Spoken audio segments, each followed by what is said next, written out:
Welcome back sa aking channel. Dito ay tatalakayin ko ang proving trigonometric identities. Kung nahihirapan ka sa topic na ito, panuurin mo ang video na ito. Dito ay detalyado kong tatalakayin ang bawat steps.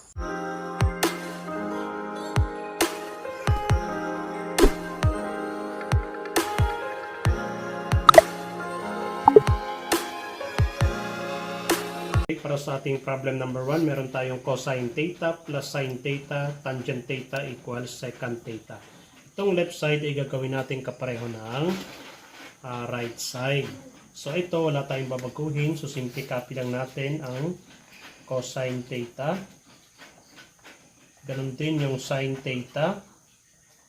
At itong tangent theta ay meron siyang identity na sin theta over cosine theta. Copy ulit natin yung cosine theta. Simplify natin yung parenthesis. Sin theta times sin theta is equal to sin squared theta over cosine theta equals secant theta. Then, meron tayong whole number, merong fraction. So, gamit tayo ng LCD. Ang LCD nila ay cosine theta. Divided by 1, wala naman. So, multiply lang. Cosine theta times cosine theta is cosine squared theta. Cosine theta divided by cosine theta is 1 times sine squared theta is sine squared theta equals secant theta.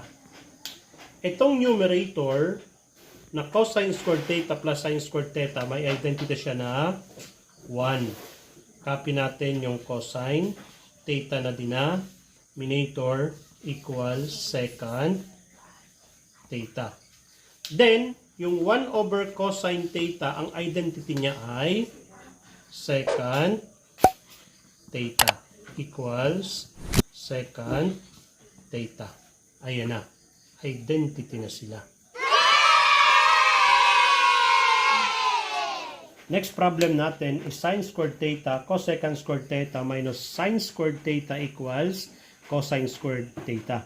Kung papansinin natin, ang meron lang diyang identity ay yung cosecant squared theta, pero walang hindi siya gano'ng makatulong. And napansin natin na dalawang terms, common yung sin squared theta. So, ipapactor natin. Common. Sin squared theta. Cancel natin. Ang natira ay cosecant squared theta. Sin squared theta is minus 1 equals cosine squared theta. Sin squared theta, hanapan natin ng identity yung cosecant squared theta. Ang identity niya is cotangent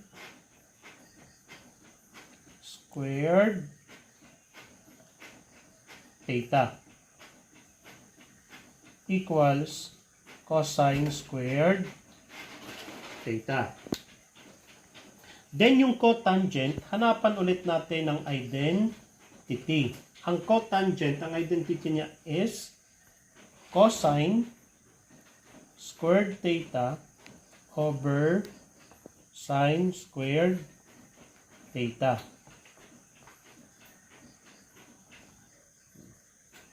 Then, cancel natin ang sine squared theta. Ang natira is cosine squared theta equals cosine squared theta. Ayan, identity na ulit sila. Okay, number 3 problem natin is cosecant theta minus sin theta equals cotangent theta, cosine theta. Itong cosecant theta, bigyan natin ng identity na 1 over sin theta. Kopya lang ang sin theta equals cotangent theta cosine theta. Again, dalawa na naman sila. Para maging isa, gagamit tayo ng LCD na sin theta. Sin theta divided by sin theta equals 1 times 1 is 1 minus. Wala namang denominator, so sin theta times sin theta is sin squared theta equals cotangent theta cosine theta.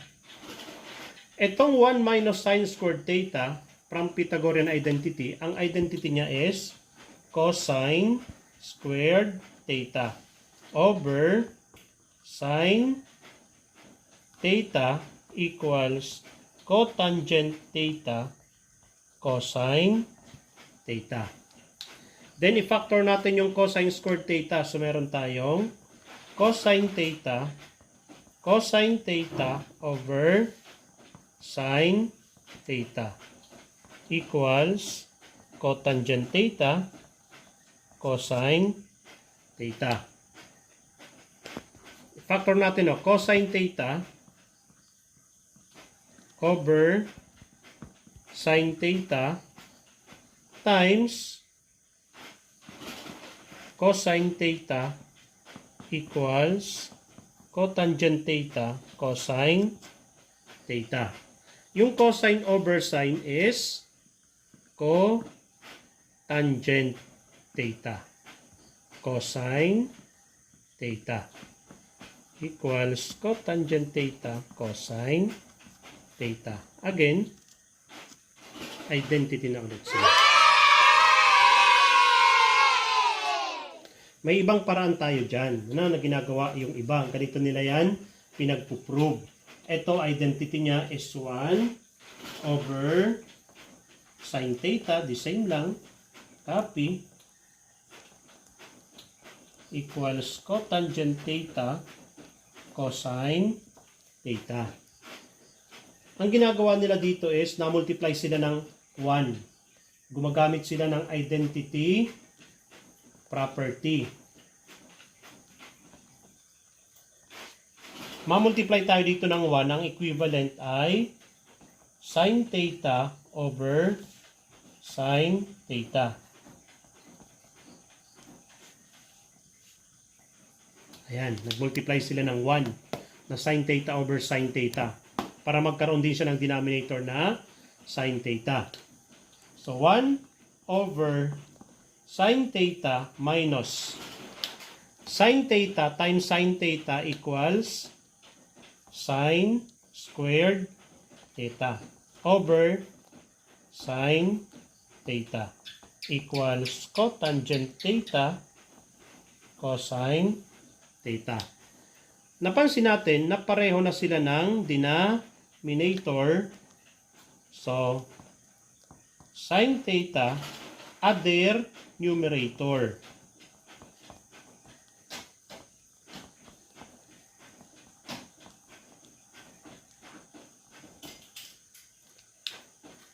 Next, may identity yung 1 minus sin squared theta na cosine squared theta.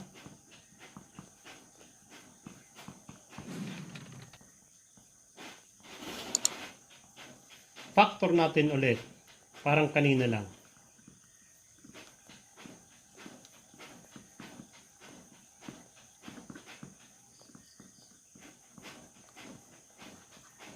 Ito ulit, dalawa. Ano yan?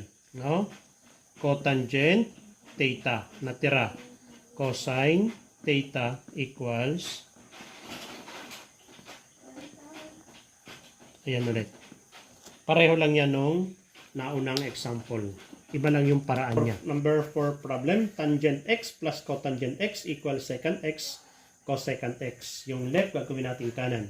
So, ang identity ng tangent x is sin x over cosine x. Gumamit tayo ng reciprocal identity. Ang cotangent naman ay cosine x over sin x equals secant x cosecant x. Next is, pwedeng mag-multiply tayo ng dito ng sin x over sin x. Dito naman sa kabila ay cosine x over cosine x. Pero mas madali dyan ay gamit ka ng LCD. Doon din naman ang punta niyan. LCD natin is cosine x and sin x o kaya cross product. No? Cosine x cancel. Ang natira ay sin x. So meron tayong sin squared x plus dito naman ay cancel ang sin x. So ang natira ay cosine x times cosine x is cosine squared x equals secant x cosecant x. Identity ng sin squared x plus cosine squared x is 1. Cosine x sin x equals secant x cosecant x. Then, dalawa yan. So, ito ay isa. So, pwede rin siyang gawing dalawa by factoring. So, 1 over cosine x times 1 over sin x. So, yan yung factor nito.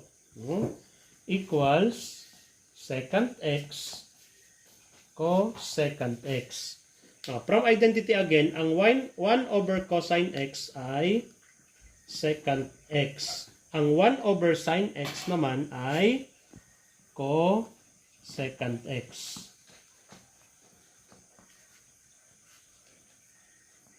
Again, identity na ulit sila. Balik tayo dito. Ang isang paraan dyan ay multiply ka dito ng sin x over x, multiply ka doon sa kanan ng cosine x over x. Ganito yan. Sin x over sin x, multiply ka dito.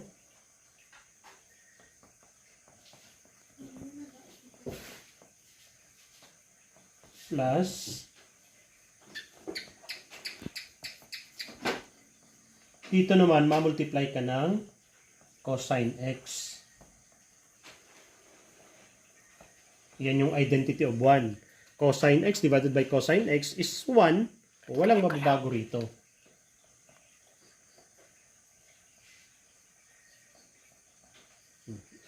Kung mapapansin nyo, pareho lang yan. Sin x times sin x, sin squared x. Cosine x times cosine x, cosine squared x. Tingnan nyo ang kanyang denominator. Pareho. Sin x, cosine x, sin x, cosine x. So, pwedeng isa na lang sulat.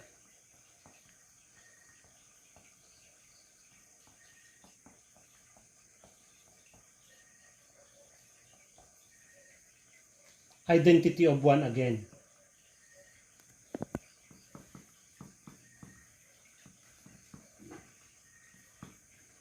Hindi ko na itutuloy kasi dinaanan natin yan kanina. Sunod nating problem is 1 over 1 minus cosine x plus 1 over 1 plus cosine x equals 2 cosecant squared x. Wala tayong identity sa unang term at wala rin tayong identity sa pangalawang term. So wala tayong magagawa tulad nung nakag-ugalian natin sa mga unang example. Ito ay i-multiply natin sa una at itong 1 minus cosine x i-multiply natin sa pangalawa. Ganito na yan. 1 plus cosine x over 1 plus cosine x. I-multiply natin sa unang term.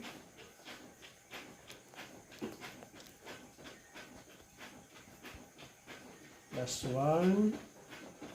1 plus cosine x.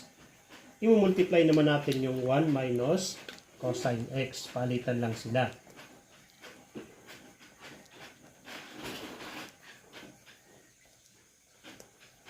Equals to cosecant squared x. 1 plus cosine x times 1, identity is 1 plus cosine x over 1 plus cosine x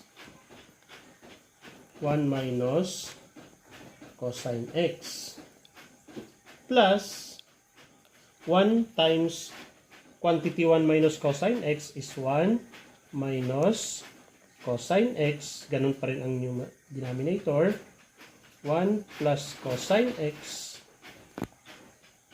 1 minus cosine x equals 2 cosecant squared x. Pansinin natin, ang denominators ay pareho. So, pwede na siyang isulat ng isahan na lang.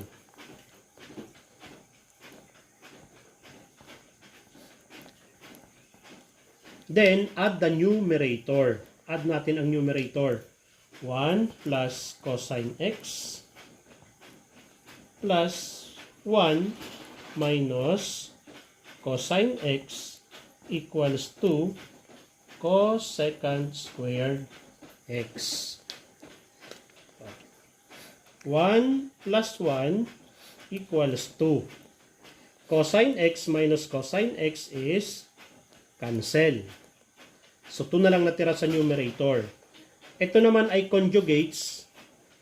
Ang product ng conjugates is difference of 2 squares. So, 1 times 1 is 1.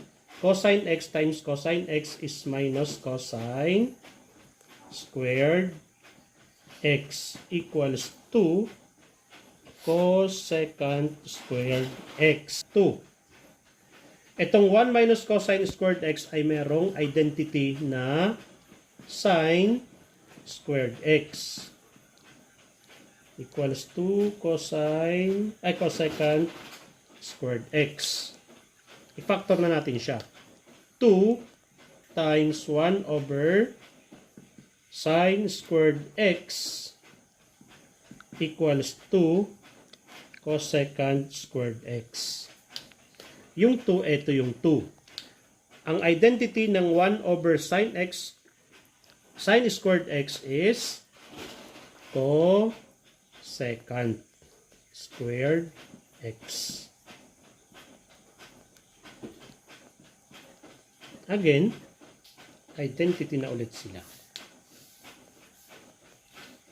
Okay, next problem natin. Secant squared theta minus tangent squared theta plus tangent theta all over secant theta equals sin theta plus cosine theta. Itong left side, gagawin natin sin theta plus cosine theta. So, hanap tayo ng identity. Ang meron diyang identity ay itong secant squared theta. From Pythagorean identity, ang identity niya is tangent squared theta plus 1 minus tangent squared theta plus tangent theta all over secant theta equals sin theta plus cosine theta. Yung tangent squared theta saka negative tangent squared theta, cancel natin kasi they are additive inverse. So, ang natira ay 1 plus tangent theta over secant theta equals sin theta plus cosine theta. Next, wala na namang identity tayong mahanap. Pero pansinin nyo, itong kanan na kinokopya natin ay dalawa sila. Samantalang yung kaliwa ay isa lang. So, ang magkuklo sa atin ay dapat ito ay maging dalawa. So, paghihiwalayin natin. 1 over secant theta plus tangent theta over secant theta. O, di dalawa na sila. Pareho nang nasa kanan. Ang identity ng 1 over secant theta is cosine theta. Ang identity naman ng tangent theta is sin theta over cosine theta. Ang identity ng secant theta is 1 over cosine theta equals sin theta plus cosine theta. Copy ulit natin yung cosine theta. Para mag-divide tayo ng dalawang fraction, copy natin ang dividend o yung numerator na sin theta over cosine theta. Proceed tayo ng multiplication and get the reciprocal of the divisor. Ang reciprocal ng 1 over cosine is cosine theta over 1 equals sin theta plus cosine theta. Copy ulit. Cosine theta plus, cancel natin yung cosine theta. Ang natira ay sin theta equals sin theta plus cosine theta. Hindi pa sila identical, hindi pa sila identity. Apply tayo ng reflexive property, commutative property I mean. Sin theta plus cosine theta, pareho lang yung dalawang yan, equals sin theta plus cosine theta. Ayan. Identity na sila. Para sa ating last problem sa video na ito, meron tayong dalawang term sa kaliwa na kung saan ay wala tayong mahanap na identity. So, wala tayong magagawa tulad na kaugalian natin. Itong cosine theta multiply natin sa second term. Itong 1 minus sin theta multiply natin sa first term. So, gawin na natin. 1 minus sin theta over 1 minus sin theta. I-multiply natin sa first term.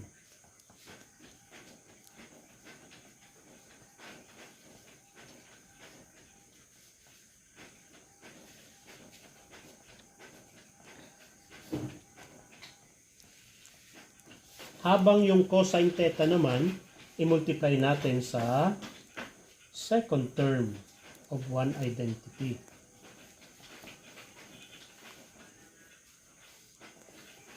Okay. 1 minus sin theta multiplied to 1 minus sin theta is product of binomial is 1 minus 2 sin theta. Sin theta times sin theta is plus sin squared theta all over 1 minus sin theta cosine theta plus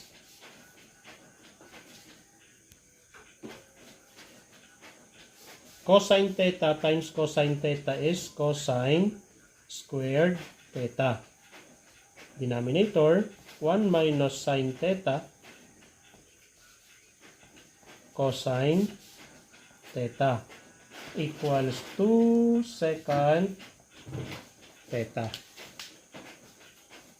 And just because pareho na ulit ang kanilang denominator, so pwede na siyang isulat ng isahan na lang.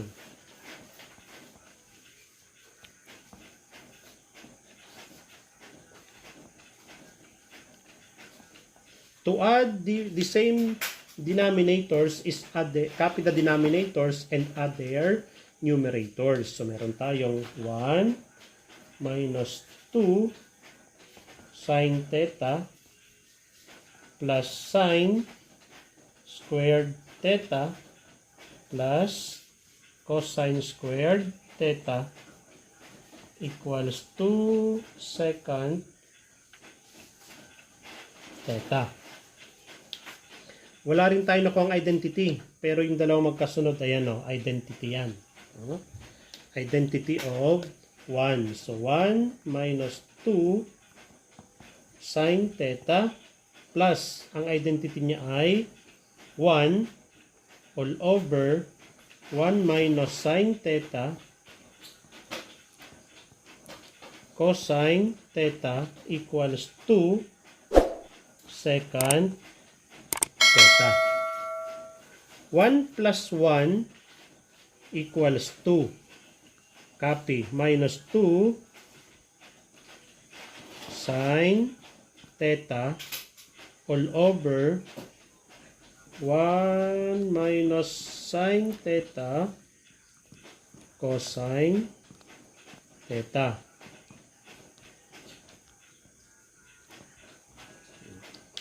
Yung numerator, walang identity. Pero may common. May 2 sa first term, may 2 din sa second term. So, i-factor natin na ang common ay 2. Cancel natin ang 2. 2 divided by 2 is 1. 2 divided by 2 is 1. So, 1 minus sin theta. All over 1 minus sin theta cosine theta equals 2 secant theta. Cancel natin yung common. So, ang natira is 2 over cosine theta equals 2 secant theta. Yung 2 is, ayan na, 2. 1 over cosine theta is secant theta equals 2 secant theta. Again, identical na ulit.